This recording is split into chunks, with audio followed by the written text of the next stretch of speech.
You ask Tiger to solve. This deals with linear equations with one unknown.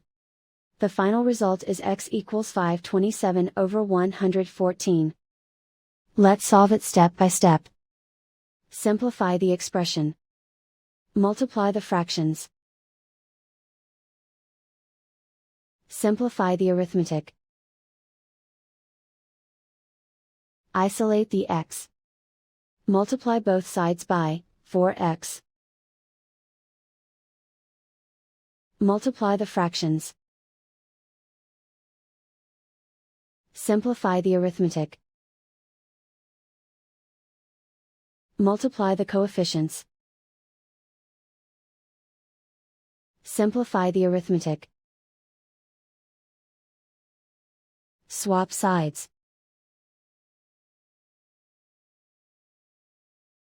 Isolate the x. Divide both sides by 342. Simplify the fraction.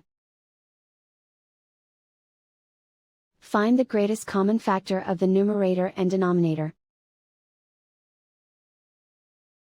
Factor out and cancel the greatest common factor. And so the final result is x equals 527 over 114.